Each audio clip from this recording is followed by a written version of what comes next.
Happy Friday to you. I am Jyn Yates. You are locked on Jyneration Nation on LRS102.com, The Walrus, and I'm so happy it's Friday. We got the craziest start ever, and I am joined by, the queen, diva, piano, extraordinaire, Jessica Bullock. How are you doing? Doing great. How are you? I am good. It's been a heck of a morning, hasn't it?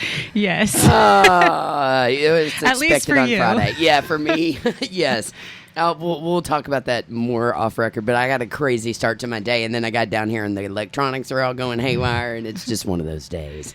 But it's Friday. It's Friday, So that's it's okay. right, and I'm super pumped to have you on the show because Thank you for my having me. favorite part about this show is that I get to actually just talk to people and get to know them way better because I found you playing on stage somewhere. I can't remember. I think it was Kingpin. And I was there and I was like, who is this piano player? She's awesome, man. And then I started producing this She Castle event with Elaine Hartwick. And I was like, I need a piano player. Who am I going to find? And I was like, wait a minute. I want to go for that chick that was on stage at Kingpin. So I called you up and you were totally cool with doing it. Yeah, totally in. Now we're like in this cool band, jamming with all these awesome Badass females around females, team. yeah. They are badass, yeah. And we're gonna. By the way, we have the swear jar here. Oh, yeah. we can I'll be swear putting all money we in want. there. Yeah.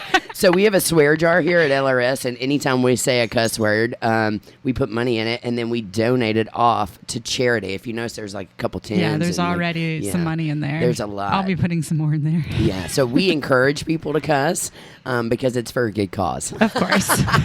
And we bypass FCC regulations. Yes. So Jess, I want to start off by asking you because you play piano. Yes. And I know you don't like people to know you sing, but you do sing a little bit. I do sing. I'm okay with people knowing I sing. Okay. So the first instrument I learned was actually cello. Oh, cool. And then I did not know So that. I took cello and voice lessons. Okay. Then when I sat down on a piano at the age of 10, I knew that was my instrument. It was like It's obviously soulmates. your instrument. Yeah. It was like a You're part so of me. good on piano, too. It was like a part of me. So Yeah.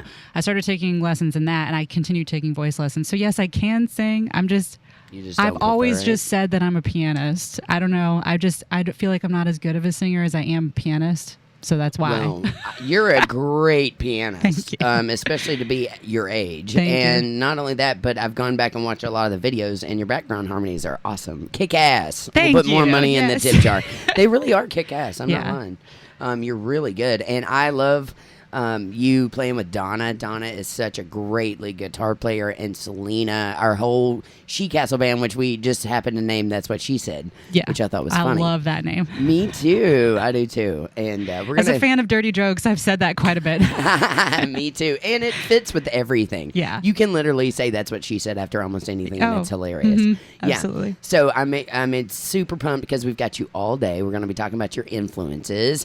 And when it comes to music, like what's your favorite style of music? Because I know you have your faves and not so faves. So my primary genres that I love are metal and rock and also classical. So those are my top three. Well, I love those three too. But weirdly enough, a lot of people who love metal love classical because there's a surprising amount of connections between the two. Well, I think you have to be a virtuoso almost to play both styles because metal is not an easy style to Not play. at all. A lot of these younger cats are like, oh, I hate metal. But Yeah. I'm like, they just think it's these young kids just Yeah. screaming into the mic. And that's Yeah. not necessarily the case. correct. And we play a lot of that style here on this station. So you're on the right Yeah, I love station. it. And I don't know if you know anything about LRS, but we've been around since 1964. And I did not know that. oh yeah, That's since awesome. '64. So I'm talking about when Led Zeppelin was coming out. Yep. We were the primary station playing breaking those artists. Oh, I love and it. back in the day, DJs really broke the musicians. Oh, absolutely. Yeah, they don't do so much nowadays, but we're trying to bring that back Yeah. and make it more old school. But talking about the metal stuff, I think it's almost like bluegrass. You can hate bluegrass, but it takes an amazing player to play bluegrass well. Absolutely. You have to almost be a virtuoso at your instrument. So metal is along the same lines. It is awesome. And it obviously is in the rock and roll category, kind of branched out. I think rock and roll, took this awesome, and I've been a rocker my whole life. So Yeah. I grew up in a country setting trying to run from that and get away. I would have died. Yeah, I know, girl. They were always like, well, maybe you should go to Nashville. And I was like, but I don't want to play country. Like, that was my whole thing. So I literally ran to Louisville and tried to run away from Nashville. And I have a huge respect for country, absolutely, and especially like outlaw country and old country. But like, it's just not my thing, and I'm not at. Especially piano doesn't have a huge spot in country, really, right, yeah. and it doesn't really in metal either. There's a few great metal pianists, but not. Well, we should make a band that does that. I would love that. Yeah, let's do a metal like piano band. It. Why not? I love to play metal because you can really throw it down. I mean, drums are pretty prominent. Yeah, you in have metal. a lot of cool stuff. And I can do some blast beats and gravity rolls and all that crazy stuff. I haven't been in a heavier rock band since probably the late 90s. I have to say that's 2000s. one of the next projects I want to do is a heavier project. Yeah, for sure. Cool. Yeah. Well, I bet we could find some cool people. Skinny J, who's like roaming around the studio here. His kids are in Anemic Royalty. Is it I've your heard son's of the them. drummer? Guitar player, right? Yeah, I've heard the name. I've never seen them. And they're pretty heavy. That's awesome. Yeah, and I went to check out all these bands at that we're trying to get on the LRS Fest lineup, which we have right here. We've got LRS Fest coming in October, and there's a whole lineup of bands that are going to be there, and they're all like really heavier bands. Love it. There's a band called, you have to check them out, SWP. I don't know what it stands for. Do you?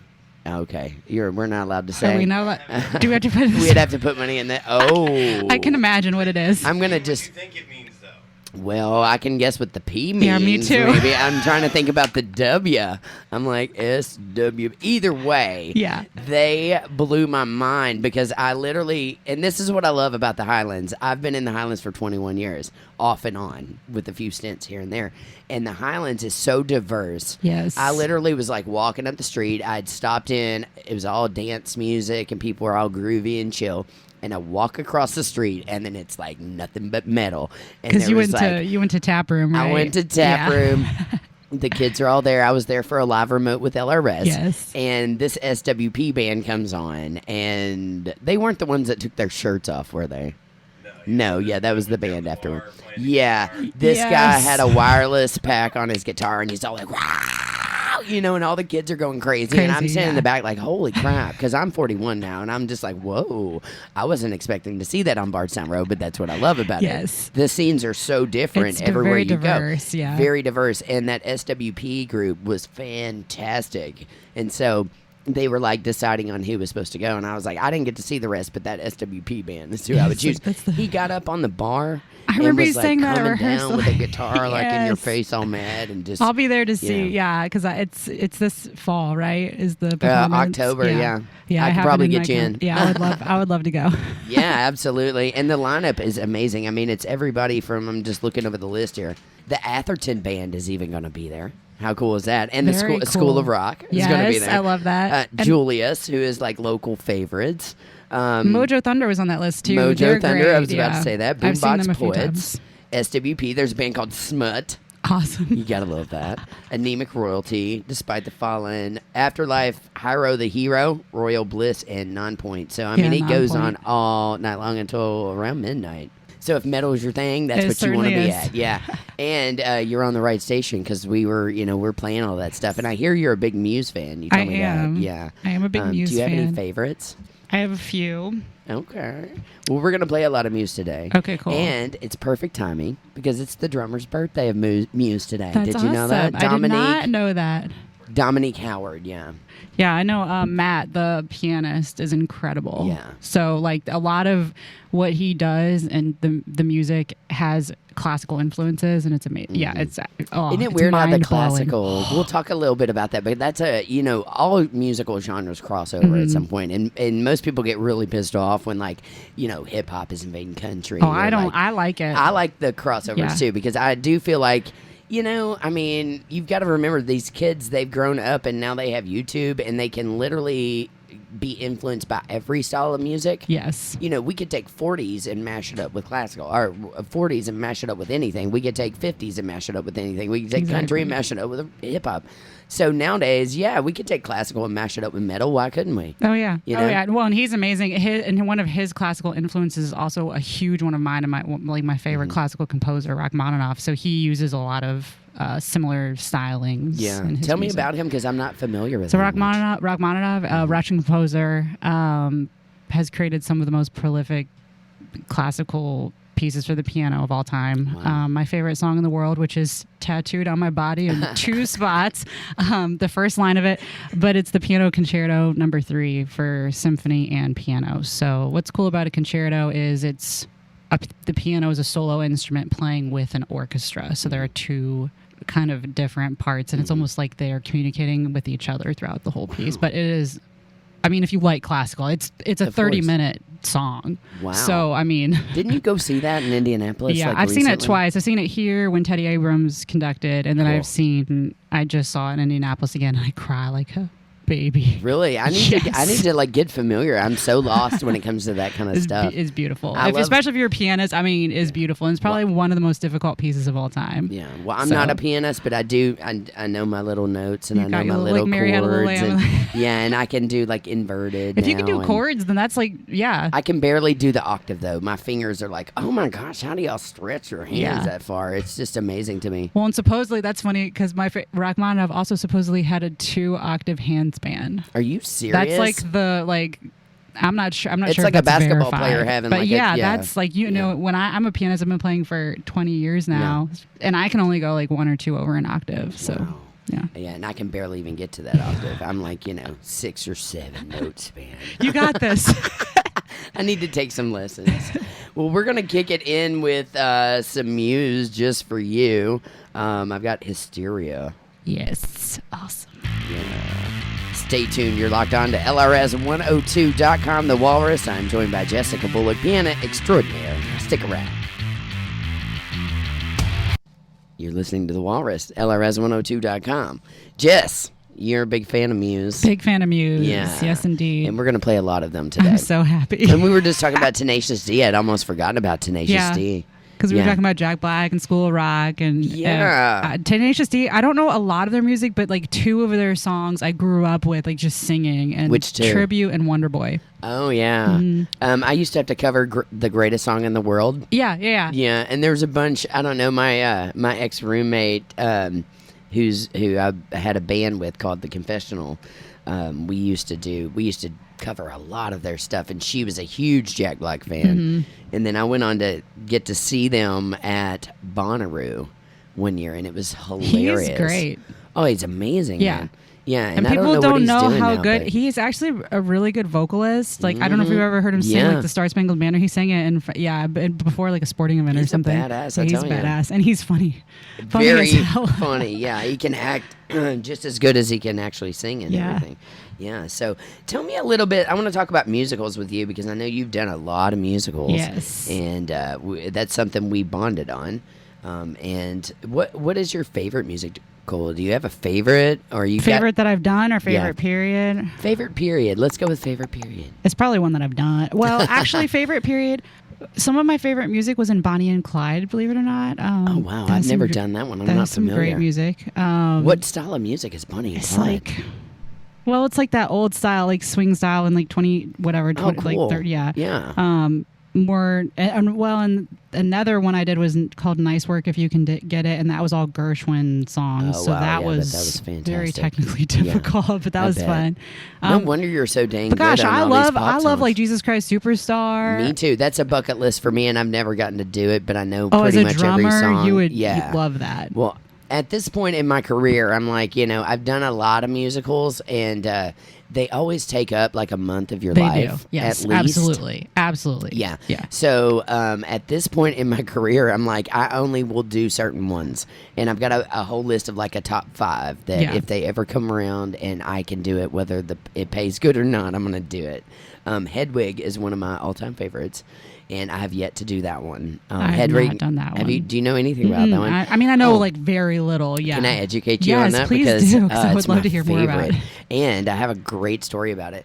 So Hedwig and the Angry Inch, all right, is the name of this. Because Neil this. Patrick Harris did something. Yes, right? he revived it on Broadway. Okay. Yes, because they just brought it back. It was an old musical, or I don't know if it was a musical. It may have been a movie first. Somebody can call in and tell me if I'm wrong because I don't know the exact history of it. But it's based on a true story. Okay. And basically, the story goes like this: it was a guy overseas who was in the military who falls in love with another guy, and he is in the military and he cannot stomach for people to know that he is dating a guy. So he sends him to have a sex change operation, and they botch the sex change operation and leave him with an angry inch. Oh my gosh. And his name is Hedwig.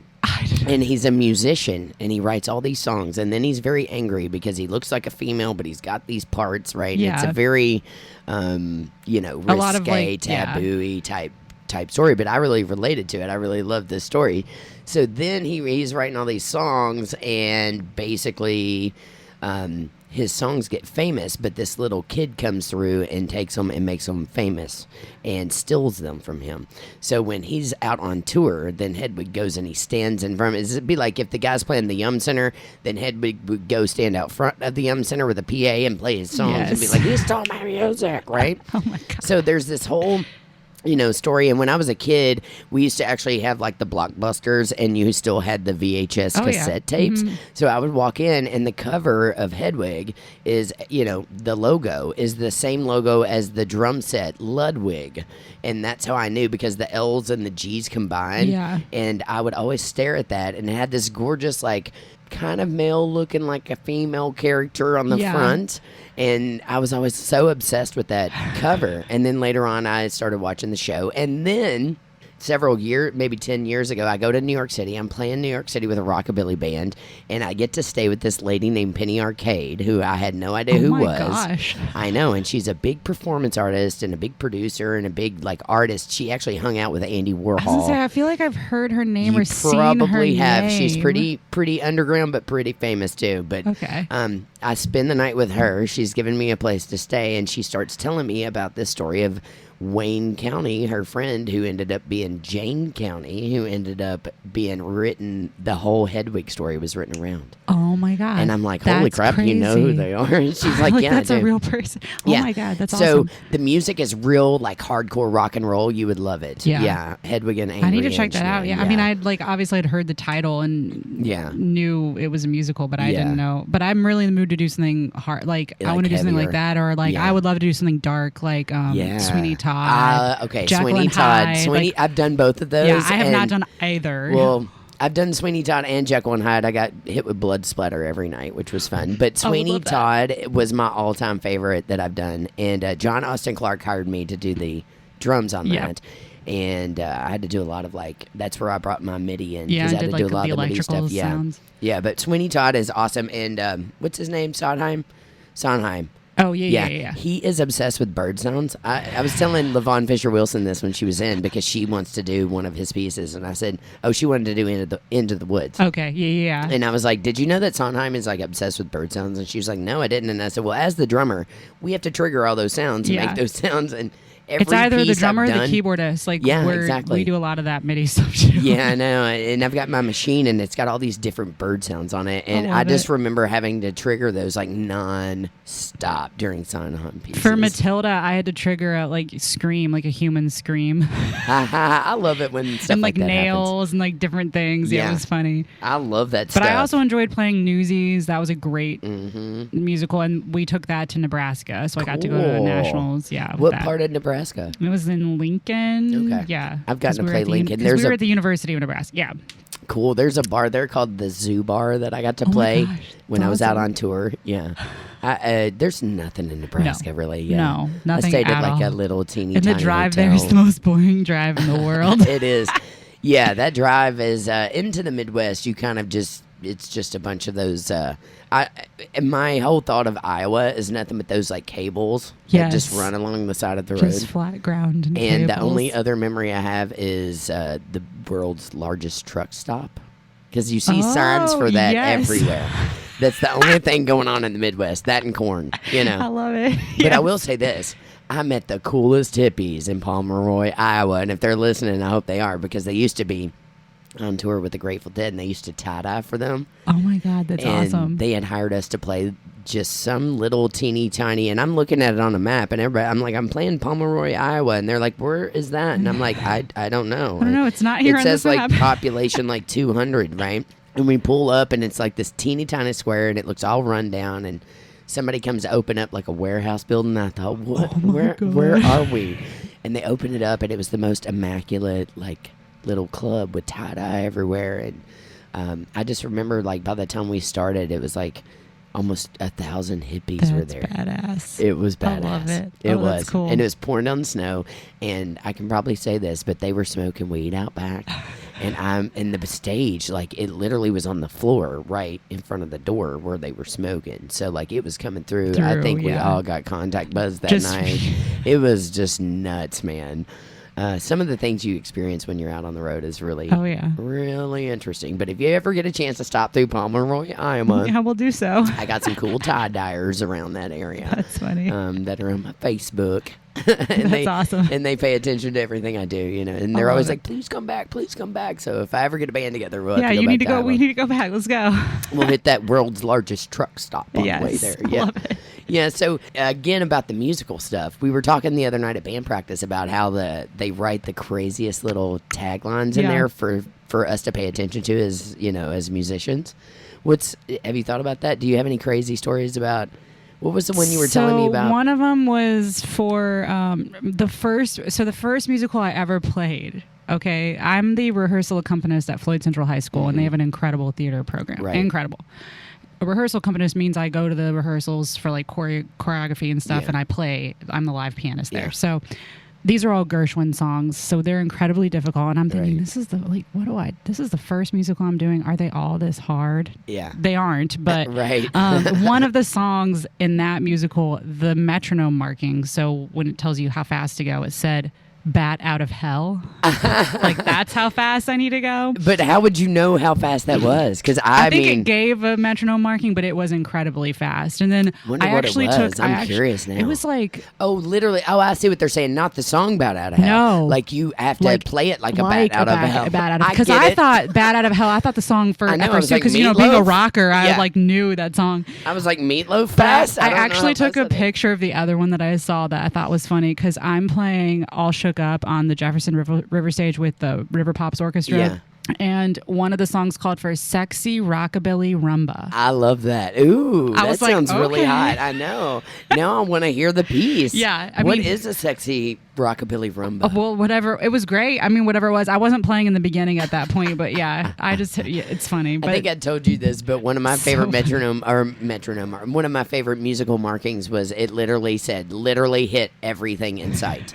And I'm like, does that include the orchestra members? Yeah. You know what I'm saying? Like, literally hit everything. I've had ones where it's like, you're supposed to like put your forearm on the piano so that it sounds like it's slammed down. And then I've had ones where I've had to like fall off, they call it. So it sounds like I'm making a mistake getting off the piano. That's happened a lot. That's cool. I wonder what that one's in. That's interesting. That happened a lot in Monty Python, Spam-A-Lot. Cool. Yeah, that's a great one. Because like the person on stage actually tells the orchestra to stop playing several times. Right. That's hilarious. Yeah. They break the fourth wall a lot. And I remember it was a cheesy one called Curtains. It was like a whodunit clue type thing. It was the one that I met Jason Cooper. We were in here talking about this, who runs the Chicken Coop and does a lot of theater around town. I forget what it was, but I had to trigger a cat sound because literally a cat was supposed to get down into the orchestra, and the orchestra was like a third character in this. So you actually saw us, and the musical director got to stand up and hand him a briefcase and do all this weird stuff. And at one point, the cat gets down the orchestra, and I'm supposed to act like it says "knock over your drums" and like, you know, make sounds like you were saying, like the drums are falling over. Yeah. And I went to do that, and I had my wire brushes sitting right there, and my finger like goes through one of those wire brushes because I wasn't paying attention. And of course, it's always dark in the orchestra. Oh, yeah, always. Yeah, we barely have a stand light half the time. So, yeah. But there's always, you know, my favorites are always when they're like, you know, play it like a stripper or a stripper feel or. That happened in Legally Blonde, too. It was like, because Kyle, the UPS guy, that his character is like supposed to be super sexy or whatever, and it said I think one of the patches was called like 80s porn organ or something crazy. Like it was. I'm honest to God, I'm telling the truth. Yeah. If you all wonder how we know all about porn, it's from music. It's from musicals. That's amazing. It's from music and musicals. So is there a musical that you really want to do that you haven't done yet that you're just absolutely dying to do? Oh, definitely. Sweeney Todd and Jekyll and Hyde are both those are on two. the list. Yeah, those are two greats because those are ironically two that I've done because I prefer the darker. So funny.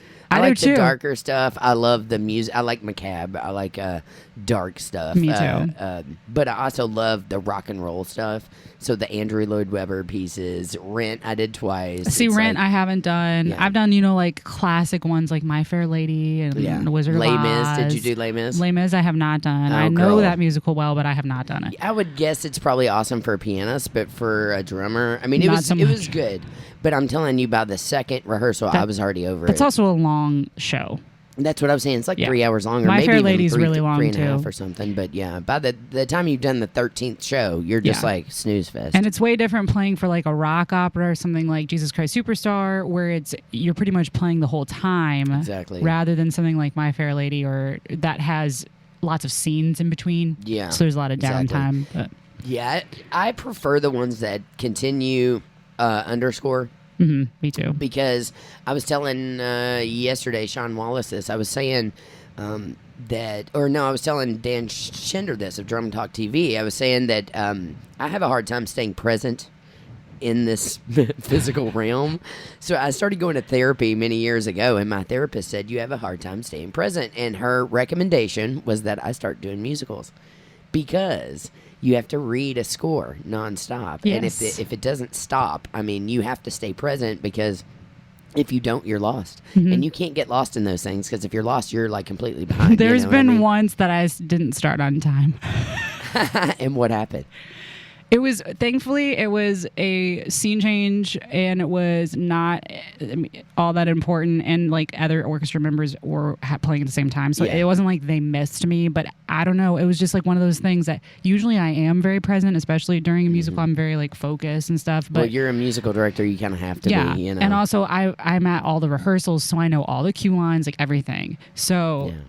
I don't know what happened. I just completely blanked out. A real pro. and then I was like, oh my God. I started playing. Yeah, I was gonna say a real pro can like figure out where they are Yeah, I and knew all where that we stuff. were, But yeah. my therapist was right. It was like once I started taking musicals, I had to like consciously stay present, you know, because Yeah. I was telling Dan this. It's with drumming. It's like, you know, I've drummed for so long that it's the muscle memory is there. It doesn't matter what I'm playing. I can totally go to autopilot. Yeah.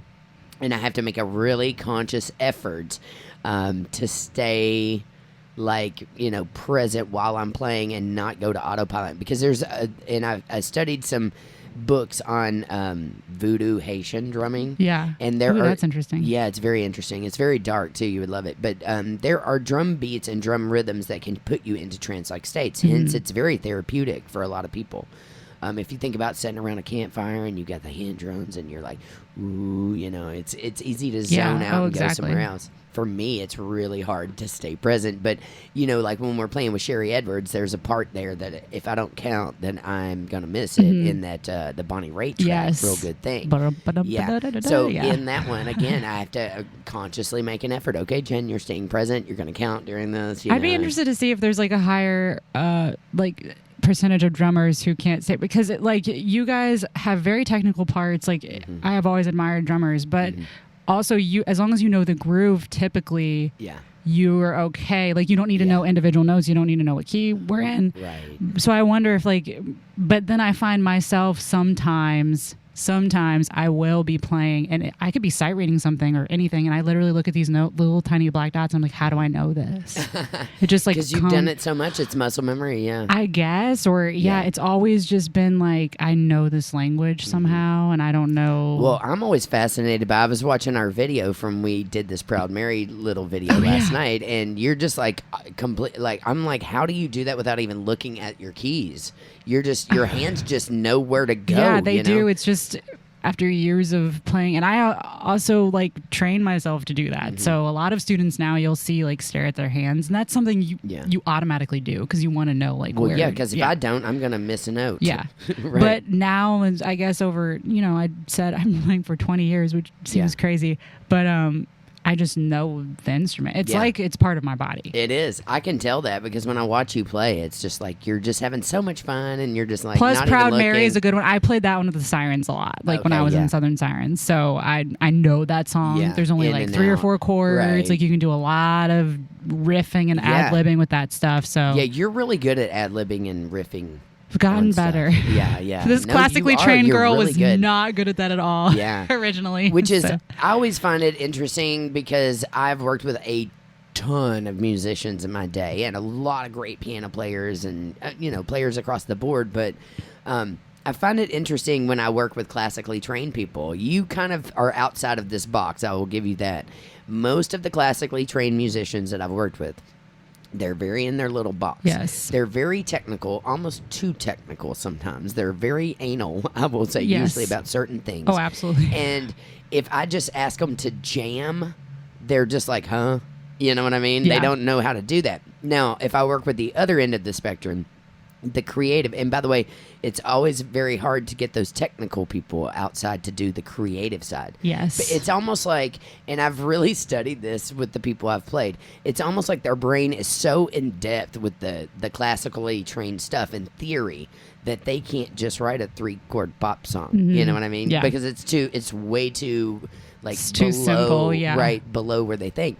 But when I work with the super creative side, ones that have no classical training, it's the complete opposite. Yes. Like, they can jam, they can riff, they can do all this stuff, but if it came to reading just, 4 chords on a piece of paper, they're like, huh? You know, it's so weird to me, the crossover musicians. It's funny that you say that because you see that a lot with, especially with pianists. I don't know if this is with other instruments too, but a lot of times you typically see one of two things: someone who can read music really well Mm-hmm.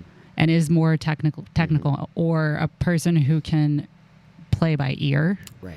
And that's even like I've noticed with my students. Yeah. Even at a young age, like a lot of them go to one or the other. Yeah. Now I was the music, so I can sight read a lot. Right. Yeah, you're great at that. Not everything, but a lot. Mm-hmm. And a lot of it comes pretty easy to me as far as reading music. Right. Same here. But I had to learn, I've taught myself how to play by ear a little better. Now I still can't just easily sit. I know pianists that can sit down and be like, oh, this is what that is. Yeah. But I'm not quite that good yet. I've gotten a lot better, but you have to train yourself to do that. And also, when you said they don't like jamming, I had to actually jam. That I can tell because you are the perfect mix of the two. Thank you know you. what I mean? Yeah, I've tried to hone my skills. I played with Beverly McClellan, and dude, I don't know if you've watched any of her stuff, but she was so freaking good, and she never had a lesson. Oh, that's amazing. She was just a literal genius, Yeah. and she would.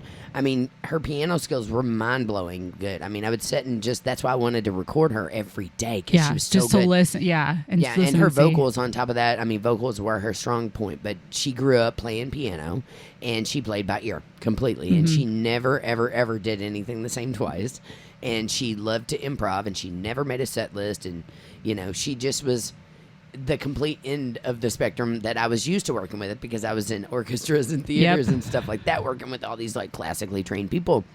But the girl could write songs like crazy. That's so cool.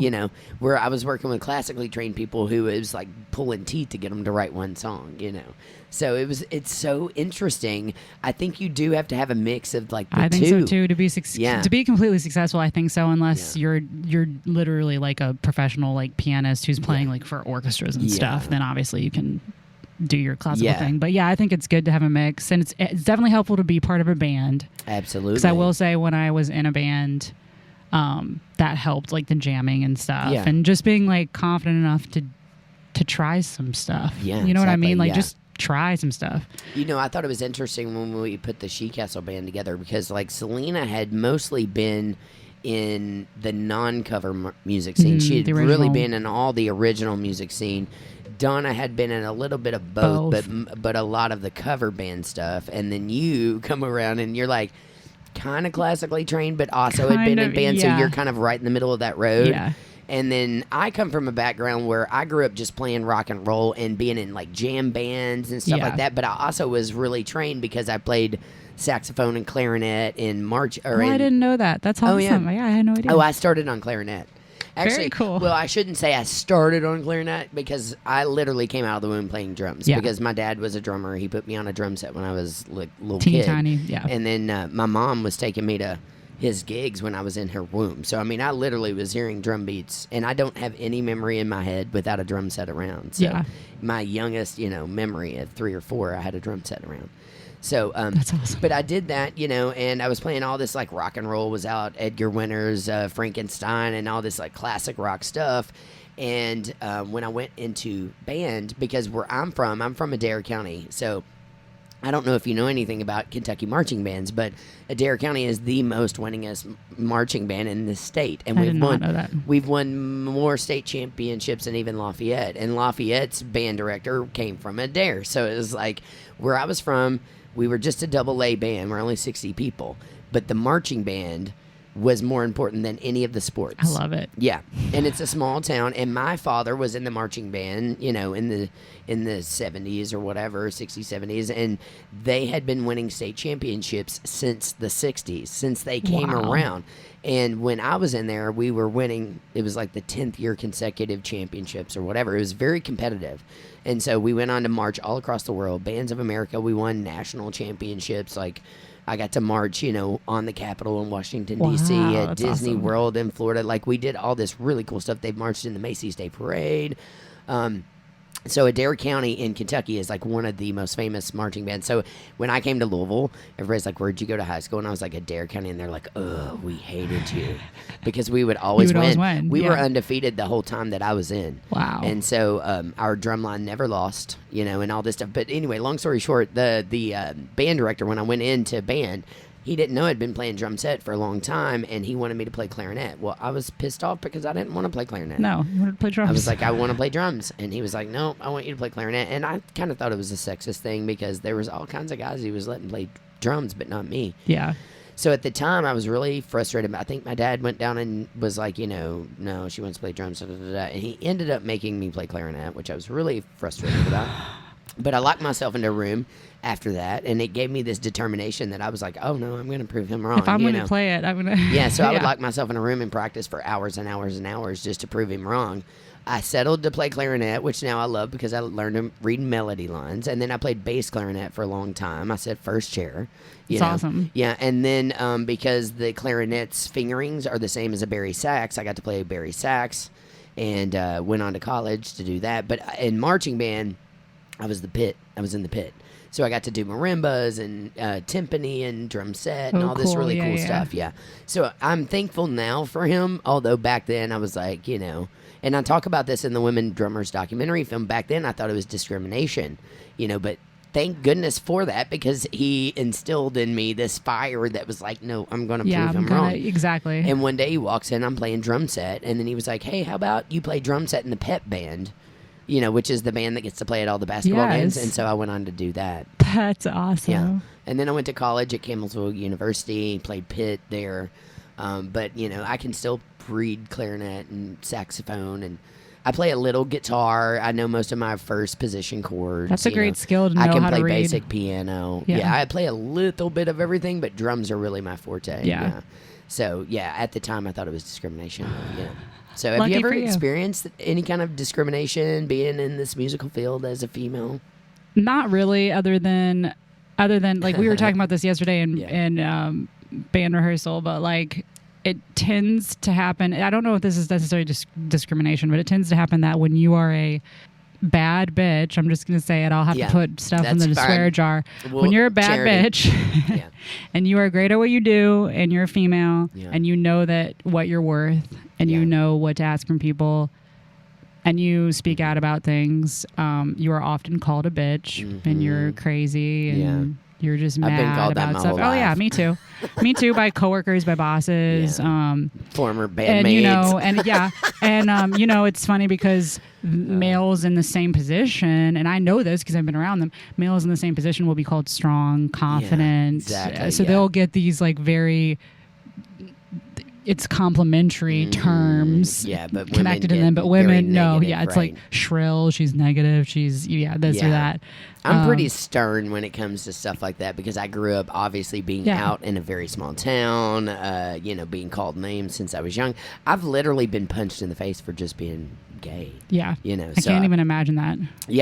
And multiple times. It hasn't even just been once, but so I kind of grew up learning to fight because of that. You know what I mean? And I'm kind of testy sometimes, but I was going to talk to you because I know you love soccer. Yes. And did you see the pay difference between the male Absolutely. and the female? I did indeed. Mm-hmm. I've had a couple people. Talk about that? I've had a couple people bring that up to me. Yeah. Not cool. Not cool. Not cool at all. Especially considering. Okay, so the U.S. men's team is also good. I'm not denying that, but they're not as good as the girls. The girls could beat their ass. The women's team is real. incredibly good. We were defending our title for the World Cup. So and the men's team hasn't won in I don't even know how long, and I'd have to look it up to see if they have one. I'm sure someone will call in and be like, they won this year or whatever. Yeah. But we're generally in the top 20-ish teams for the men's teams, but we're always in the top 3 for women's. Yeah. But yeah, no, I think it has something to do with advertising and all this other stuff, but no, there's no excuse for that. Yeah, exactly. And especially what are we, 2019 now? 2019. Come on, it's 2019, y'all. Give the women the same damn pay as the men. Well, and what's funny is I know there's been there's been a lot of controversy over like their celebrations and like what they're saying, and I don't want to make it about gender, but I just have a hard time believing that we would be saying the same things about the men's team were they to do the same things that the women are doing. Speaking out their goal celebrations and stuff. Yeah. Maybe people would be saying the same stuff, but I have a hard time believing that that's the case. I agree with you. Yeah. And you're so smart to be so young. I mean, you're not really young, but you're younger than me. And I'm just. I know you always say like, I've been doing this for so long and I'm so old. I'm like, you're only 40. Well, like, stop. That's old to me. I feel old though. I'm like, God, you don't seem old. I was just 21 the other day. Well, inside I'm not really that old, and my therapist tells me that no matter how old you get, you could be 80, but you're still gonna feel like you're in your 20s. Yes. Yeah, on the inside. I mean, maybe not your physical body, but you're in your mental. Basically. Well, and it's because some people have called me like an old soul or whatever, but it's I could see that. But yeah, I've met like 80-year-olds that act like they're 20, and then I've met 20-year-olds that act like they're 80. I know. You so never know. Yeah, and it's the same thing with dating. I've found, they could be my age, but they still emotionally might be like 20, or emotionally they could be older. It's hard to find emotional. Part. But anyway, I always say that because I'm like, gosh, I'm just fascinated by you. You're so good on your piano at your age. Thank you. Yeah, and I could tell that you've played a lot and that you love to do what you do. Oh, I love to do what I do. Because there's so many people who play that don't love what they do. And that's one thing I loved about Bev. I mean, she loved what she did. Well, I don't know if you know this, but so I had a regular job. No. Okay, so a real job. You're a teacher. A real job, in quotes.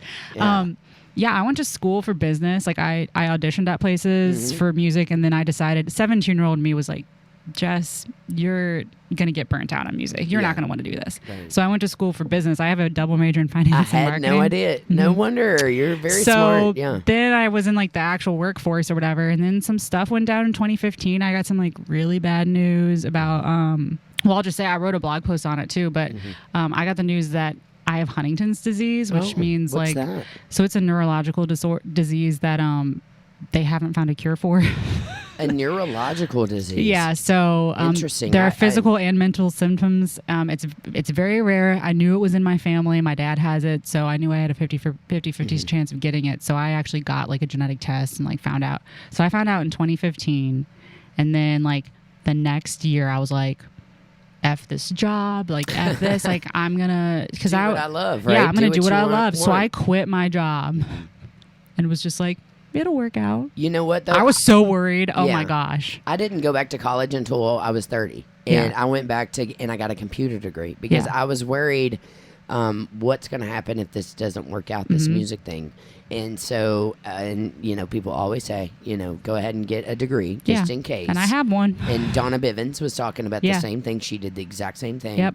So we all have degrees to fall back on in case the music thing doesn't work out. But 3 years later, I'm like busier than ever. So it's like, if you're the thing is if you're a musician, if people say like you can't make it as a musician, the thing is you have to do a ton of different things unless you're in like a super high powered band. It's the truth. People have told me that for the past 10 years, and I'm like, guess what? I've made my living the past 10 years as a musician, and I've traveled the world. The thing is, though, you have to be a hustler. That's the difference. You got to be a pimp. Because I've had people tell me that they wouldn't be able to do it. I'm like, well, the difference is I know I'm going to be fine. Yeah. Because I've always gone after whatever Right. I wanted. Yeah. And guess what? I've always gotten it. Yeah. Hey, high five to powerful So, yeah, women. high Yay. And that's why I love you dearly. Yeah. So I want to remind everybody, we're going to take a short break, but we've got Tammy Mitchell Woods, who started the Drummer Girl United group online, which has a ton of followers, and she's a Christian rock drummer. Awesome. From out in Oklahoma. She's going to do a call-in here in a little bit. Okay, cool.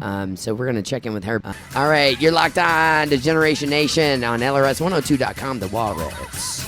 Is it Gojira? Gojira, yes. One of my faves. Yeah, man, they're awesome. I've seen them it. like 3 or 4 times. Really? Man, I need to hang out with you more often. And you really do know a lot of the heavier stuff. And I was telling Skinny J when I got this job, I was like, man, I got to get up on my like modern rock and roll, you know, because it's changed so much over the years. I'm in the studio here at LRS102.com, The Walrus, with Jessica Bullock, piano, diva, queen, extraordinaire, musical director. I love this title you've created for me. I know. I'm going to make it like a T-shirt or Yes. something. And now, even better, we're joined on the line with Tammy Mitchell Woods from Oklahoma. Tammy, are you there? Hey, I'm here. Awesome. I'm so excited to have you in on my show today for a call-in feature, Tammy.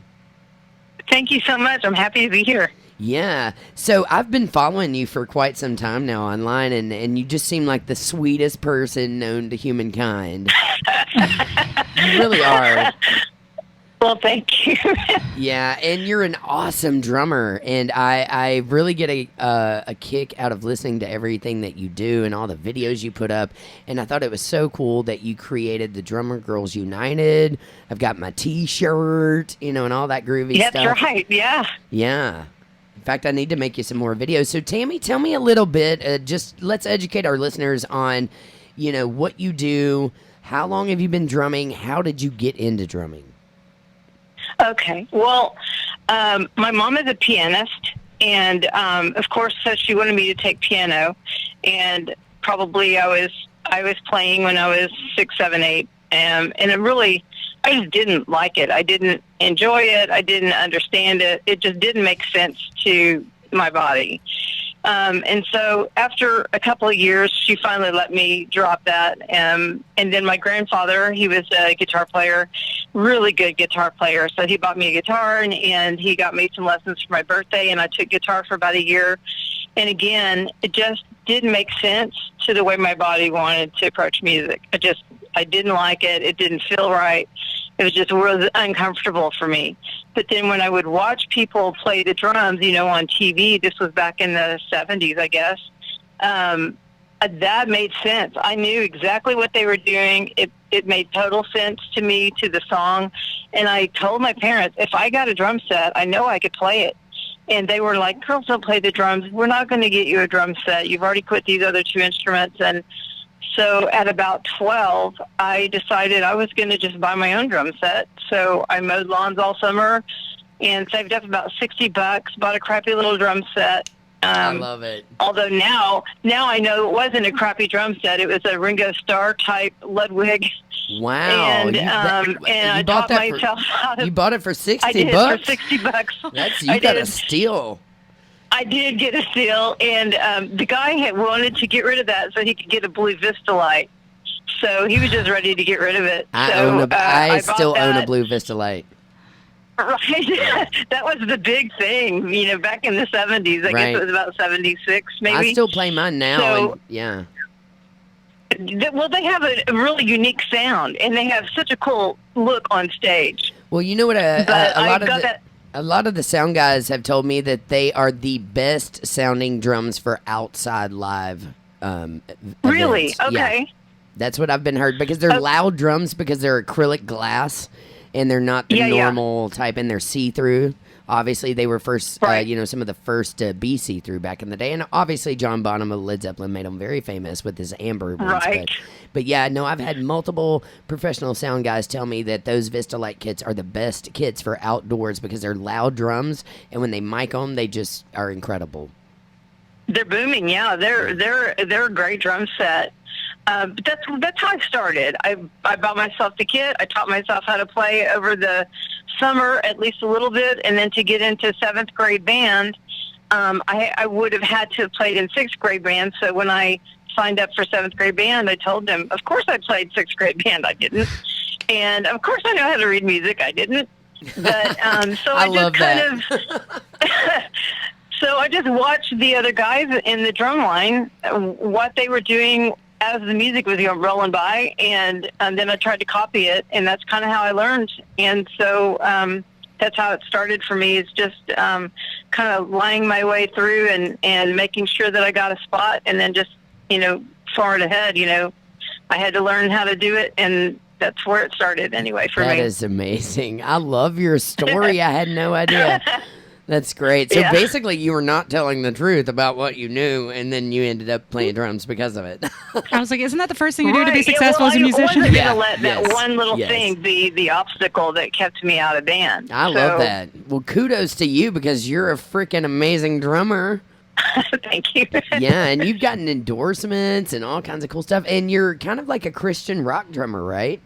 Yeah, well, I do play at churches, and but then I have my own band that I actually just started. I was playing in some cover bands and some different things, and I've been playing at churches ever since I was a kid. Yeah. But I just started a new band, and I play with part of this group on Monday nights at a church, and then it's such a solid band that we thought, why aren't we out gigging together?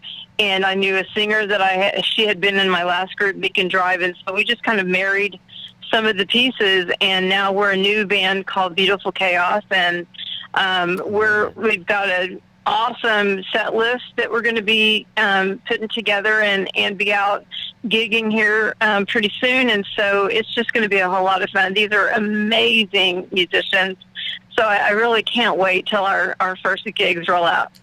Perfection. I love that, Tammy. Yeah. You're so awesome. Yeah. You tell everybody you're based in Tulsa, Oklahoma. I am. Yeah. And how long have you been in Tulsa?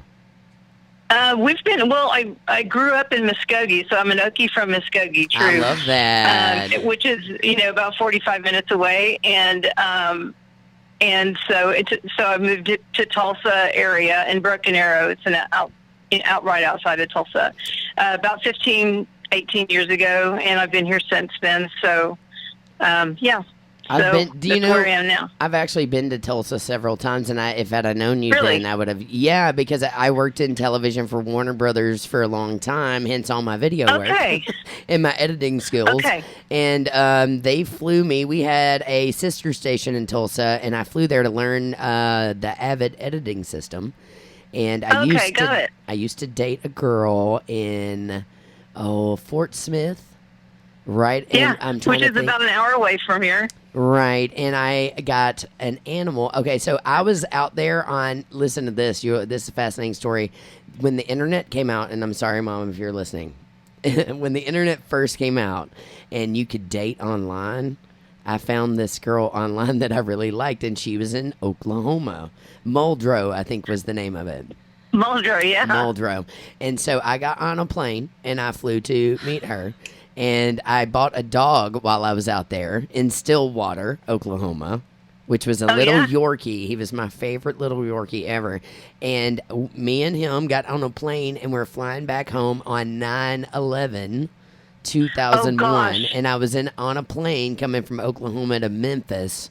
When I got to Memphis, I was getting ready to board for Louisville, and they backed the plane up and made us evacuate and shut down all the airports. Jeez. 9/11 happened. That's scary. Yeah, right? And all because, and this was back, I was kind of ballsy. This was back before you could even really put pictures on the internet. So I didn't even know what anybody looked like. I just took a wild chance. So, yeah. Right. I've lived some pretty crazy stuff. Yes, yes, I have. Yeah, I've just followed my heart my whole life, basically, which has gotten me in a lot of trouble, but that's okay. I'm just over here shaking my head like, oh my God. I know. Can you imagine if I was your child? No. Yeah, because I was early 20s. I was literally like 21 years old when that went down. Yeah. Oh, that's scaring me so much right now. Yeah, me too. Sorry. I lived through it, and here we are now. Yeah, you're still alive. 20-something years later, yeah. But that was my favorite little dog, Oz. He ended up passing away not too long ago. Broke my heart, but I had him for a long time. Yeah, he was the cutest little thing, though. But he came from Stillwater, Oklahoma, which I always loved. Okay. And then later on, early 20s, of course, I'm working for Warner Brothers, and they flew me out there, and I did a lot of work in Tulsa. So I've been there. Yeah, but I want to know why, or what, like, prompted you to start the Drummer Girls United forum online? Okay. Well, about almost 5 years ago, I guess, I started going onto YouTube and just trying to find other female drummers, because I literally did not know one female drummer personally, not one person. And so I started typing in, female drummers, girl drummers, rock drummers, whatever. And I came up with Hillary Jones, Annika Niles, Emmanuel Caplet, just different people. All the greats. Hannah Walton. Yeah, and so I started looking at these people. I was like, crap, they're good. They're not just good for a girl, quote. I hear that crap all the time, which is infuriating. But these were some fantastic musicians. And then I started looking it up on Facebook and seeing if they had other videos and a presence there. And I actually wrote to these, to Hillary and to Annika and to Emmanuel, and we started writing back and forth and becoming buddies. And then I actually took my first drum lesson from Annika via Skype the day before my 50th birthday. Wow. And yeah, so I had never had a drum lesson, and I didn't know how to really read drum music because I kind of faked my way through, all the way through, junior high school, my first year in college. I was a pretty decent drummer, and so they just kind of gave me a pass that I didn't really have a strong reading skills because I had such good feel to it. They could just tell me what to do, and I would do it. And so, or if I saw somebody do it, I could copy it. And so I just kind of got through that way.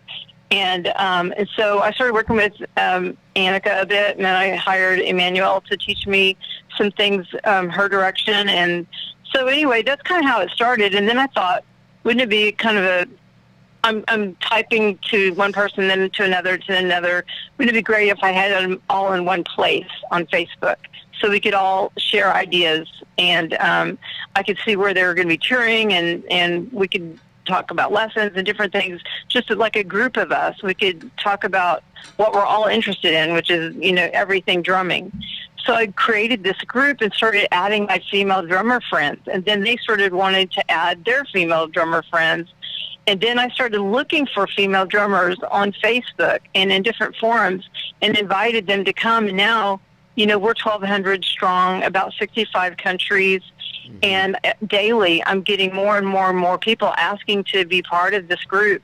And then, of course, Dan Schinder got, word about this group, and he invited me to come on, and he started sharing my videos, and he's interviewed me. And, of course, we've met, and he's done some great things to promote our group within Drum Talk TV. And so it's just kind of blossomed from there, but it's become a real, my goal for it is to be a place of encouragement and a place of education and kind of a place of camaraderie for female drummers, or even females that want to start playing or want to be around other musicians, girls that play the drums and they're thinking about getting into it, or maybe their daughter wants to play or something. This would be the place, because there's no level that's not acceptable in this group. So we've got professionals that are touring with big artists, and we've got people that just picked up their first pair of sticks this week. So everything in between, and it's all acceptable, and we're all very willing and able to share information as people want it. Yeah, well, kudos to you. I've met some of the coolest female drummers from that site.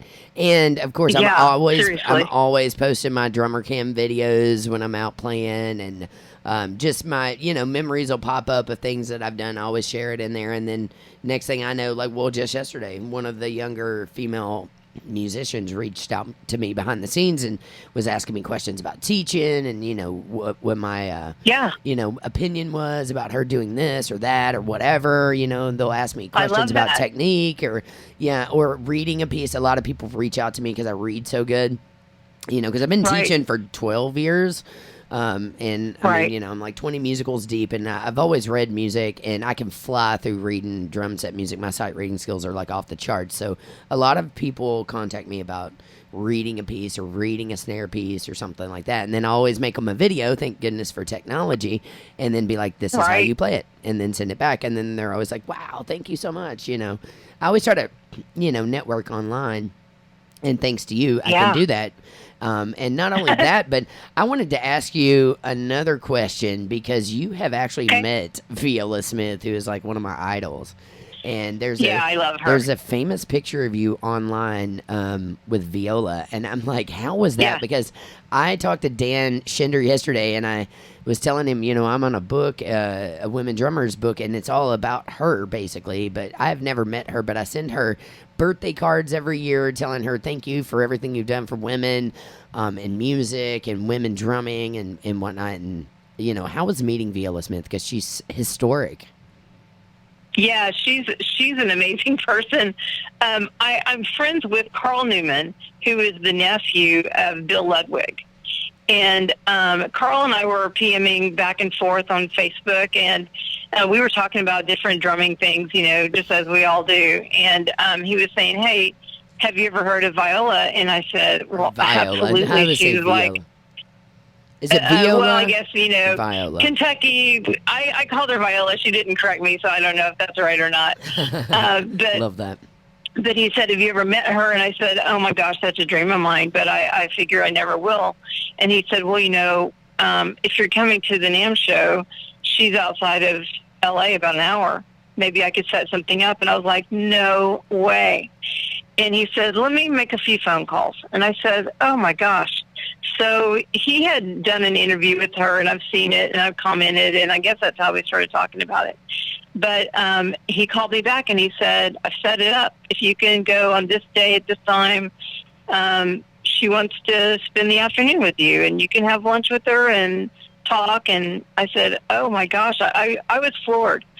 So I showed up, and I had my iPad, and she allowed me to have it on the table, and I just let it roll while we were talking and eating. And she shared all kinds of stories with me about playing for all the different presidents and being in big bands and touring with all these other musicians, and all these stories with all these, you know, people back in the 20s, 30s, 40s, 50s that we all know of, but those were just her buddies and, you know, people that she toured with.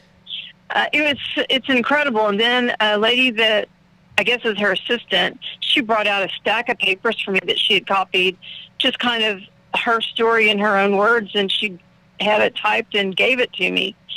And I was like, oh, man, it was a treasure to me. And then I took a couple of pair of new sticks. I signed a pair for her. She signed a pair, and I kept them. And then we did like drum rolls on the table, and I filmed some of that. And Wow. I've actually never edited it all down and put out the film. I need to do it just because it's us sitting there talking and eating, and maybe not too exciting to anybody else, but it was the thrill of a lifetime. It's exciting for to me. me because I still have yet to meet her. Angela Smith, who wrote the book Women Drummers, I think they're kin somehow because she's out in Austin, Texas. Okay. And I'm not for sure. Okay. I don't want to like speak for her completely, but I'm pretty sure they are. And you know, one of my goals in life, like you, is to actually get to talk to her. So Dan yesterday was like, well, let me try to hook that up, you know, and see if she can do a call-in somewhere. Yeah, you're running out of time because I think her next birthday, she's 107. I know. 106 or 107. And she's still playing in drums. November.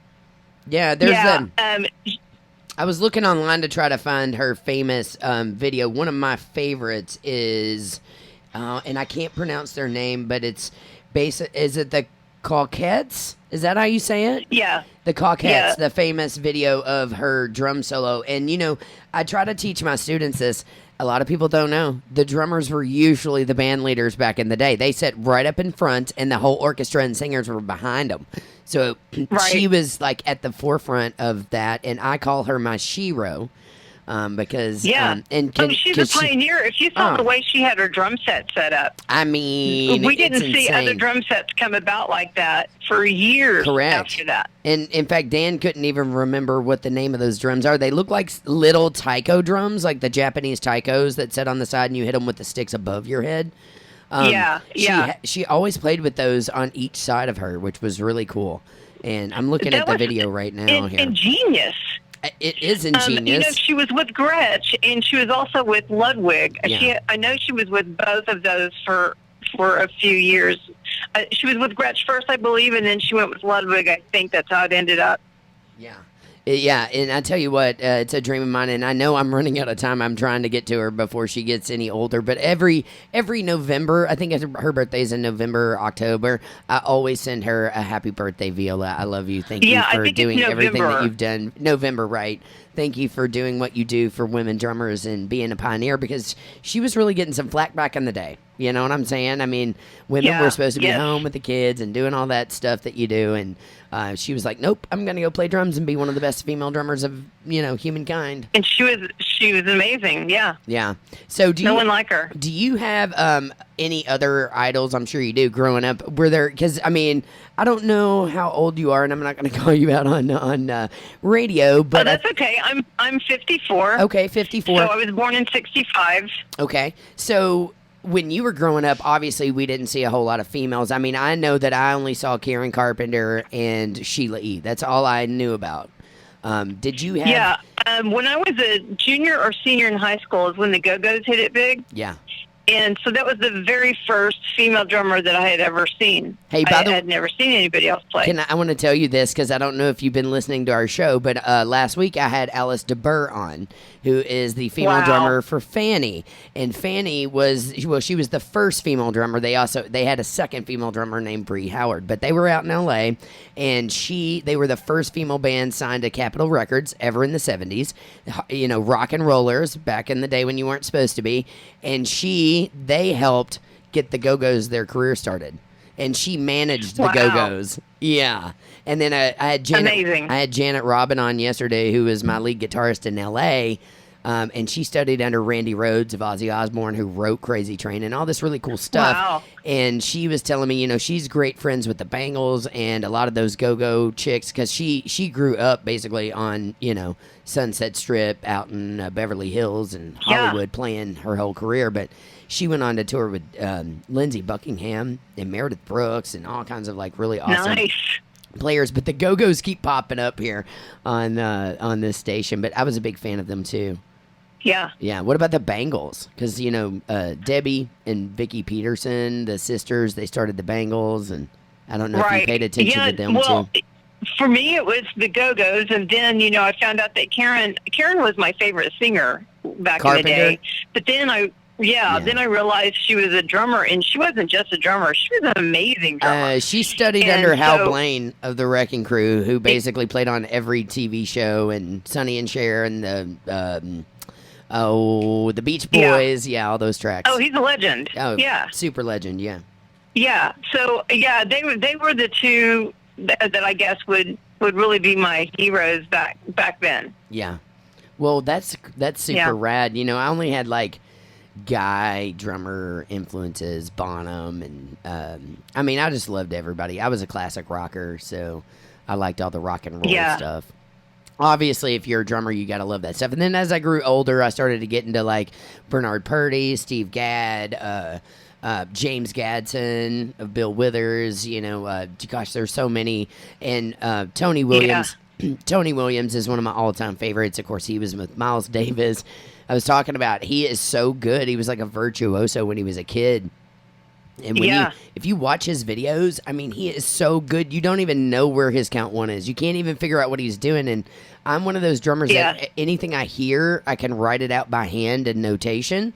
And I mean, he's one of those drummers that I would have no clue how to write out any of his stuff, Yeah. He was amazing. Mind blowing. I like, Steve Smith. Oh man, there's so many. Jeff Porcaro, all the greats. Oh, yeah. Basically. But as far as females are concerned, Sheila E., Viola Smith, Allison Miller is a great friend of mine. She toured with everybody, from Brandi Carlile to Natalie Oh, the chick of 10,000 Maniacs, I forget her name. Oh, yeah, okay. Anyway, yeah, so, I mean, there's so many these days. Cindy Blackman Santana, fantastic. Oh, people love yeah. Meg White, of the White Stripes. Right. All kinds of really cool drummers. But I tell you what, out of all of the female drummers I have seen live, you have some of the best female drummers in that group because their videos from, is it Julian? Her Juliana, videos, Juliana, her videos, Akita. I mean, some of the chicks that you've met over your career is just amazing to me. Yeah. It's crazy that 5 years ago, I didn't know one female drummer. And now, I mean, Dan calls me the most connected female-to-female drummer in probably anywhere. I know so many of them. Yes, you do. And that's just happened in a few years. And I'm not really even sure how it happened. It just has happened. I've become friends with all these female drummers, and it's become a really tight sisterhood and a really awesome community that we've created, and we keep it really positive and a happy place and a safe place for everybody that wants to be part of it. And a lot of people will tell me sometimes when I go on Facebook during the day, this is the only group that I even stop by to check on because I just know it's going to make me feel happy when I'm there. And so I love that. It's kind of a little mission for me to keep this going. Yeah, well, I appreciate everything you've done for the female drumming community. I'm a big fan of yours. I love to watch your videos. Thank you. You just make me happy. I like anybody who makes me happy. And you, just watching you can tell you're just a musician, kind of like me. I do it because I love it. It comes from my soul and my heart. And, if I'm not playing, I'm not happy. I go crazy sometimes. So I like to just keep playing. And it's always cool to meet powerful, positive females who encourage other females to be their best. Yes. Yeah. Absolutely. So I appreciate everything you've done. So Tammy, listen, we're going to wrap it up, but I want you to tell everybody if they want to get on the Drummer Girls United forum, they can go to Facebook, obviously. If they want to check out your bands, where do they go? Actually, we're going to be opening up a band page soon. I just haven't done it yet because I'm not finished with our logo. But if they want to go to my fan page, it's Tammy Mitchell Woods Drums. And then I will post all of the new information about my band there. And then if they want to join us with the Drummer Girls United group, they just go to Facebook, look for Drummer Girls United. There's going to be a couple of questions. Are you a female drummer? And tell me anything about your drumming experience. And it can be, I just learned how to play, or I've been playing since I was, 3. I just need to know that you are who you are, and then welcome to our group. I hope you enjoy it there and find a lot of friends and get a lot of education. And you can share with us just like we'll share with you, and it's going to be good. Fantastic. Well, I just love you, Tammy. You're just awesome. So keep rocking it out as always. Keep posting your videos. Keep being positive. Hit me up behind the scenes if you ever need anything. I'm always here for you. I'm always saying a prayer for you, too. I promise. Because I know... Yes, and we need to do a collaboration, I still think. I would love that. I would absolutely love that. Yes, and I know that you're dealing with some health issues, so I always say a little prayer for you very often. Thank you so much. You're very welcome. Tammy, you take care, and I'll be talking to you soon. Thank you for calling in on LRS102.com. All right. Thanks, girl. Bye-bye. All right, bye-bye. That was Tammy Mitchell Woods. She is an awesome female drummer that's helped connect everybody. I mean, she literally just has met almost every female drummer across the country. And her story is amazing, isn't it? Yes, I also just love what she said about connecting females and being supportive. And don't get me wrong, I love men. I'm all about them too. But the thing is that us females have to stick together and hone our craft. And like you were saying, there weren't a lot of women drummers for you growing up to look up to. None, hardly. And in fact, even sitting here, I was trying to think of, I always look for like pianist or keyboardist in the like harder like rock or metal community, which granted there aren't many, period, but the only ones I can think of are men. Yeah. And I'm just sitting here thinking, How do I get what? to do that? I bet you didn't know this, but in this book, it talks about this. This book, in the book I'm pointing at, is Women Drummers, a history book. Yeah. It was the first book ever written on women drum set players, and it follows women from prehistoric times till current who play drums. That's amazing. Back in the day, and you probably didn't know this, but drums were a feminine instrument. Females played drums because they thought it could help with childbirth. And it actually is very therapeutic. If you've ever been to a drum circle and sat around a fire and just zoned out, it's very therapeutic. So they thought that it could help ease childbirth, and they thought all this spiritual stuff about the drums. So women played drums back then. And then skip to the Dark Ages, the church banned women from playing drums. Mm-hmm. And from that period of time on until current, it was considered a masculine instrument. Yeah.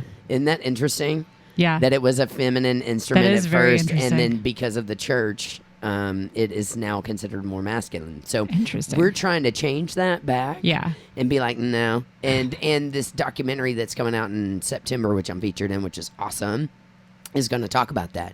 They interviewed the drummers from like Chicago, Styx, all these like hard rock bands about, do you think that gender affects someone playing an instrument? Someone playing a drum set, because it really doesn't. No, why would it? Of course That's not. ridiculous. Right. So, growing up, we only had television basically to be able to see, drummers and whatnot. And again, there wasn't a whole lot, just like you're saying about the pianist thing. Yeah. And you actually see like, well, I'm going to say, quote, regular people, the average person. You see a lot of female pianists, like a lot that take lessons and stuff. And there are a lot of like church musicians. A lot of them are females, and they're awesome. But yeah, when you think about like bands that have, or like famous, like people that have made it, quote unquote, they're all dudes. Yeah, they're all dudes. All dudes. Well, we live in a dude world, but I'm on a mission to change right? that. I know, me too. Well, and of course, everyone has their place, but yeah, I am too. Well, and it's kind of interesting where I come from, because I feel like, gender rules are completely broken these days. And I kind of identify more with the non-binary thing, because I've always felt like I was a boy trapped in a female body. So I was always confused when I looked at myself in the mirror, like, So I feel like even though I'm a female on the outside, I still got a little bit of male in me. I've kind of got that 50-50 Oh, and that's thing not just rocking. like... Because I grew up a tomboy. Right. Like I Of like course. hard rock, metal. I have 3 brothers. Right. Like, were you ever beat up by your brothers? Obviously. No, I was the leader. Oh, you're the leader. Are you Yes. the oldest? No, I'm the second. Oh, you're the second. Yeah, Okay. I was the leader, the ringleader. And there's 4 of you? There's 4 of us. Okay, wow, that's a lot. So, but I like a lot of like traditionally girly things, I guess. Yeah. But overall, I'm very much more like on the tomboy I hate to side. say like masculine side, because there's a masculine side to femininity. I wish people would like accept that. Here's But what I I have feel short like. hair and stuff, and people Yeah. still make comments about. Yeah. I had me short and hair for a long have time. assumptions about me and like Yeah. all sorts of things, and it's just like Yeah.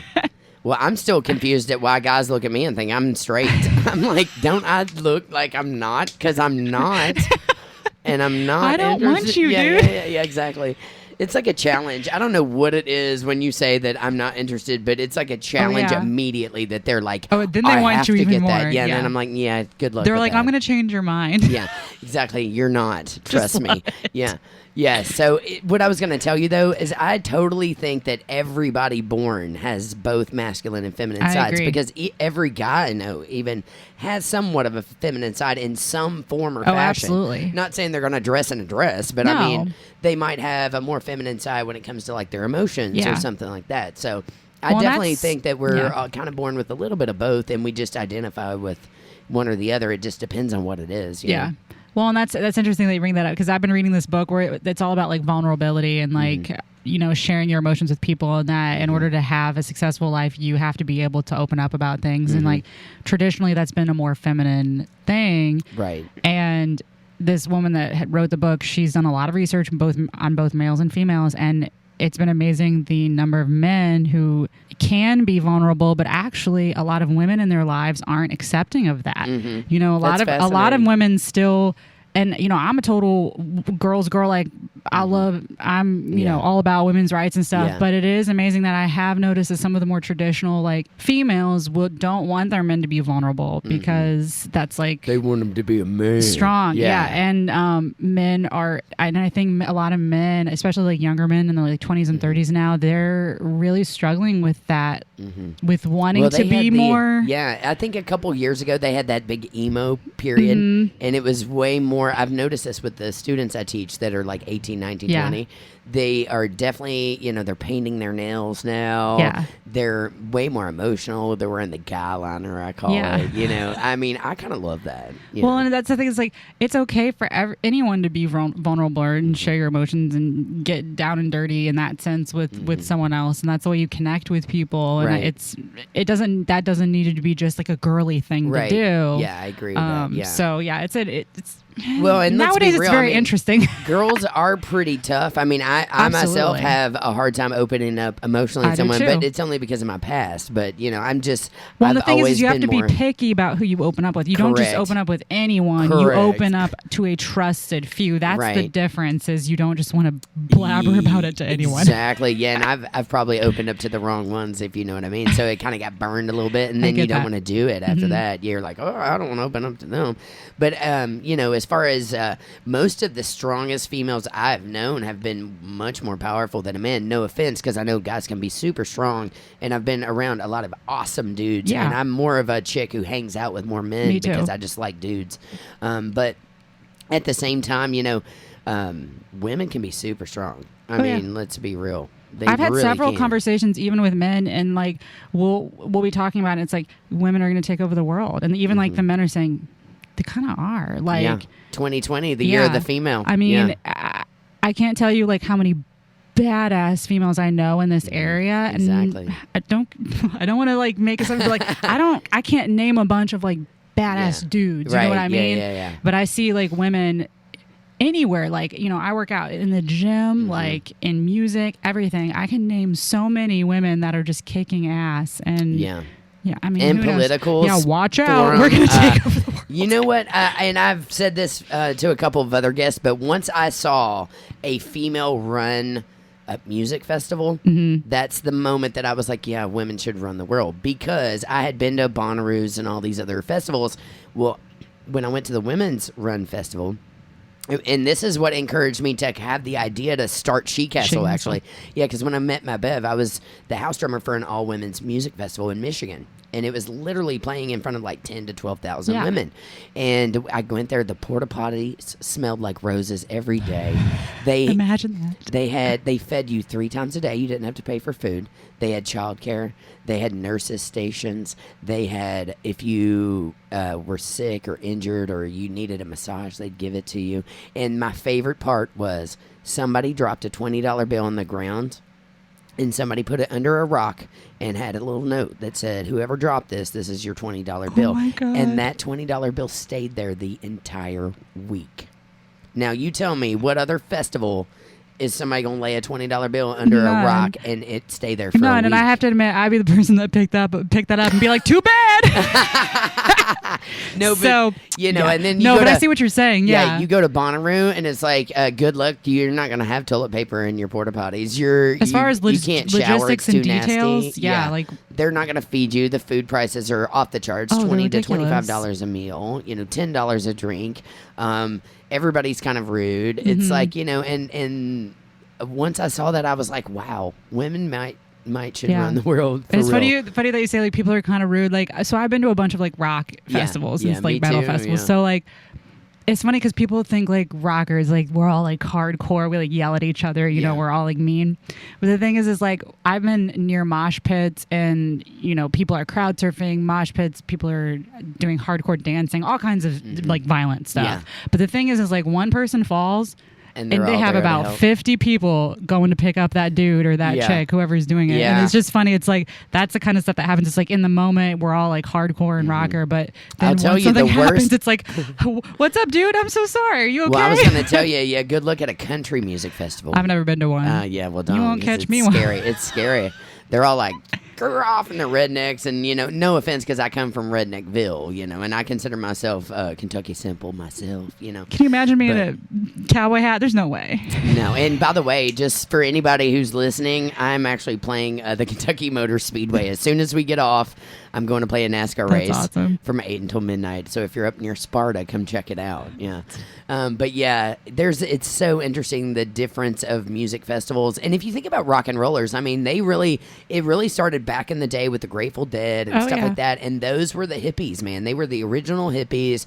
It was the coolest festivals ever. And if you've ever met a hippie, I mean, you got to be in love with some hippies. They're just peace, love, and let's smoke some herb and have some sex. That's all they're all they about. Just want and listen to some cool simple music. Pleasures. Yeah, I call it Kentucky Simple. That's what I am, too. So I'm like, I completely relate to the hippies. Yeah, absolutely. And nowadays, those hippies are now taking their kids to their festivals or their grandkids to these festivals, and it's like you said, there's a lot more. Oh, my mom's been to some with us. Cool. Oh yeah, for sure. I bet your mom's super rad. She's a total hippie. Yeah, is she? Yes. I love a hippie. She's super rad. Well, and speaking of, because we were talking about the band Meshuggah earlier, they're a very heavy metal band. And we were at a rock festival, actually. Two of my brothers and my mom and I, and we were watching them, and of course, there's all kinds of stuff happening around us. Yeah. There's moshing, there's headbanging, there is people like flinging elbows, and both of my brothers put their arms around my mom like in a circle. She's in this circle of protection, and it was so funny. Are they like big dudes? Both my like footballers. Both my younger brothers are like over 6 foot, and then my older brother's a little bit taller than me. He's about I don't know, he's like 5'10". Yeah. So yeah, they're all awesome, tall, and my two younger brothers are like big guys too. So they're just like protecting. My mom's tiny; she's like 5'4". The fact that your mom went to see Meshuggah, I love saying them, Meshuggah. Yeah, it's pretty awesome. And she loves Gojira, what was on earlier, and she'll do all that. I hope my mom's listening, because she cracked me up my first week on the show, because she always would listen religiously to my radio shows back in the day. But I was on country radio, I wasn't on rock radio, so. When I told Mom about the show, she called me and she goes, I love the show, but I don't like the hard rock you're spinning, which I literally stayed in like the 70s classic rock film. So my mom thinks like hard rock is like Led Zeppelin, which back then it was. But it's not. Now it's considered like classic. And I was playing like some Guns N' Roses. Like AC/DC, I'm like, Mom, and AC/DC and Guns N' Roses is not hard rock these days. No, it's way harder. It's way harder. So it kind of made me giggle, because I was like, I didn't play any I didn't play anything too hard. That's so funny. Yeah, well, Jess, we're going to take a short break, and I'm going to spin a song. I don't know if you've heard of this, but I was a big Guns N' Roses fan. Growing up, when Appetite for Destruction came out, I would put my headphones on in my drum room, and I would sit there and learn every song. And they had a song that I used to crack up about called I Used to Love Her, But I Had to Kill Her. Have you ever heard that track? No, I don't think I have. Yeah, you're going to hear it now, because it was one of my all-time favorites. This is what I love about original music. You can literally write anything you want. And you can do stuff in songs that you cannot do in everyday life. You can kill people off. Yeah. It's just like writing a story, but in musical form. Correct. Yeah. And every time I write something, people are like, you oh my live God, vicariously through this person you've created. Yeah. They're like, I can't believe you wrote that. And I'm like, well, I was just feeling that at the time. It's not like I want to kill him, but I technically did want to kill him off in the song. So I love it. This is what they did. They killed this chick off and buried her in their backyard. Perfect. So you can check it out. It's Guns N' Roses.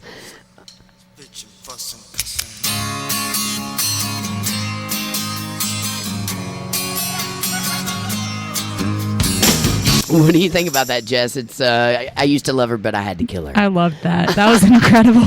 I love introducing people to songs, and we've talked a lot about original music, which is my true love at heart, and I love to write. We were just talking about off record how in music the most brilliant part of it is literally, and it's an art too. I mean, any art form. You can do anything you want. Anything you want. Yeah. So if you want to kill off your ex, you can do it and bury her in your backyard. Exactly. It doesn't matter. Yeah. So anyway, Jess, it's been such an awesome honor to have you on the show. We're getting ready to play a couple gigs together, which is going to be super rad. Hopefully we can keep the band together and do some more cool stuff. But we have She Castle coming up on Sunday, July 21st, and LRS is actually sponsoring the event. They're now an official sponsor, so we're talking all about She Castle, She Castle, She Castle. Super excited about it. Jess is the pianist in it. She's done an amazing job, and we're backing. I counted last night. It's actually 13 female singers. It's a lot of singers. Yeah. It is, and we haven't even.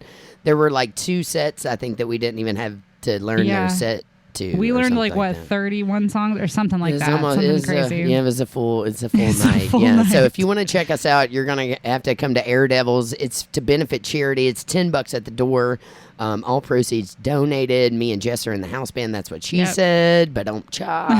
And we're backing everybody from Kim at Cantwell to Robbie Bartlett, Tanita Gaines, LaToya Montgomery, Carla Reiser, Tiffany Lynn Puckett, Griffeytown, which is Rebecca Osborne and Katie Renee, the Troubadours of Divine Bliss. Have I left anybody out? I'm trying to remember. There's so many. Georgia Phillips. Yeah, I just thought of her. We've probably left somebody out. But Marjorie Marshall. Yeah. And you can catch us on Great Day Live next Wednesday morning at 10 a.m. And we'll also be on WFBK 91.9 with Laura Shawn on Monday with Lenny Prince. We forgot her too. Lenny. So check us out and congratulations on everything you do. I know you got River Stage gigs coming up. You got all kinds of you've got the coolest stuff going on. And I thought I was busy, but you're I think busier than me. Oh, I don't think so. Oh, I think I do. I think. I don't know. You just you stay super crazy busy. Fairly, pretty consistently busy. You know, I'm always jealous of piano players because I'm an accompaniment instrument. Piano can stand on its own. Yes. So piano players, I feel like, get the best gigs because you guys don't have to have anybody else around you. You know, you might want a singer every now and then, but you don't need one. Yeah, we're wanted a lot by, because that's what. When you do a musical auditions, we come in and play. So it's like I get gigs like that, auditions and stuff. Yeah, where I have to come in and accompany somebody. Yes, and I've always worked on that as a solo artist. Just I've got my machines and I can do things where I can just trigger electronics where I don't need a band. Yeah. Because if I play and then trigger the melody lines and then sing over top, I'm like, I don't need anybody either. But, nobody's hiring just a drummer to do a whole hour set of gig stuff. You know what I'm saying? Yeah. And I don't do a whole lot of just solo playing. Sometimes I'll play for a party or something like that. But overall, it's a lot of church gigs, and I teach, too. So I have students, and then I'm working on some band projects and stuff like that. That's super cool. I still think we need to put that band together that's like the heavy metal meets classical. Yes. I'm totally in and for that. And also, know my specialty is changing dirty songs into pretty piano music. Yes, I do. I love that. Yeah, you did, was it Pony or what was the song you did recently? I did Lil Wayne Lollipop. Yeah. I love that. Yeah. So, and I like taking clean songs and making them dirty. Yeah, so it's perfect. There you go. Let's do it. Right, yeah. I love it. You can take I'm a big Tori Amos fan too.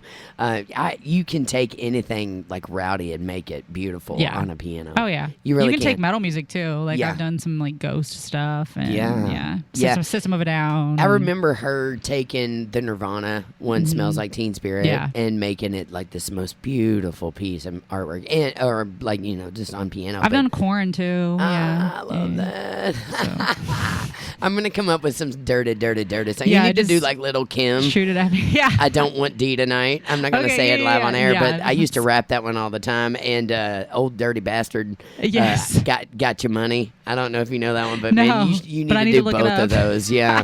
I can tell you some dirty songs because when I was a kid growing up, if it had the parental advisory, I was buying it. Yeah. And I'm sure my mom was banging rebel. her head. I was a natural born. If you ever met my father, you'd be like, oh, I understand.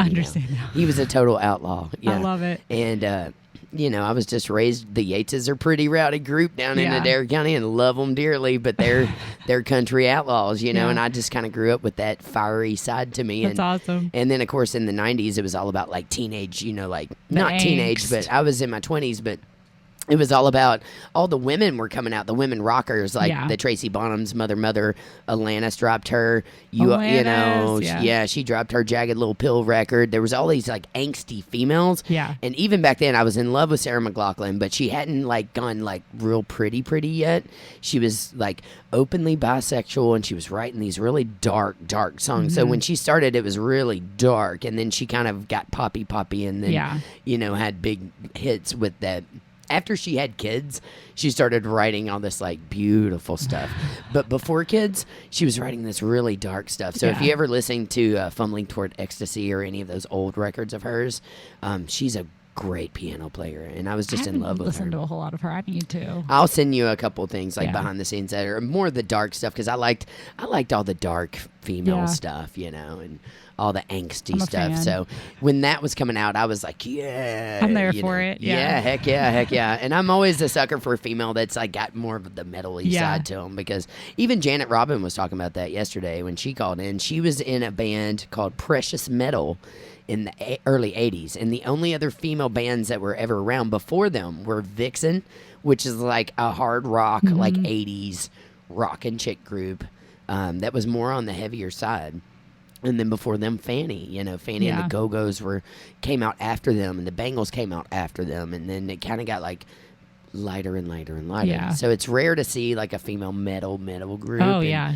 But Vixen and Precious Metal was one of those. Precious Metal, I've never heard. Yeah. You need to do that because they're historic in the women's music scene because of, they were signed to Capitol Records, and I think they put out a couple records, she said. But she was the female lead guitarist, and she studied under Randy Rhoads. I'd said this, who was the lead guitarist for Quiet Riot. Ozzy Osbourne stole him, and then he wrote Crazy Train and all of the No More Tears record for Ozzy Osbourne. So I mean, he died in a plane crash, and it was very historic in the female guitar world. I mean, just not in the female guitar world, but in the guitar world in general because he was like a virtuoso. He was a metal dude, like a heavy stuff. So yeah, if you ever go on to listen to any of that Ozzy stuff, it's pretty rocking. Yeah. So Jess, I hope you've had a fantastic day today. We've had a great little show here, and I'm going to leave them with some Aerosmith and thank you for coming in. I always look forward to playing with you. If anybody needs to get in touch with you, they can find you online. If you need a great piano player, a musical director, somebody who just looks badass and wants to play some cool shit, check in with Jessica Bullock. Thank you for coming in. Thank you for having me. All right, you've been listening to Jyneration Nation, LRS102.com. Check back in with me on Monday morning. And, of course, I've got awesome guests lined up next week, so keep it groovy, y'all. Have a very safe weekend. You can check me out at the Kentucky Motor Speedway on drums tonight or tomorrow at Harley Davidson in Louisville, Kentucky from 12 to 4. Keep it groovy, y'all.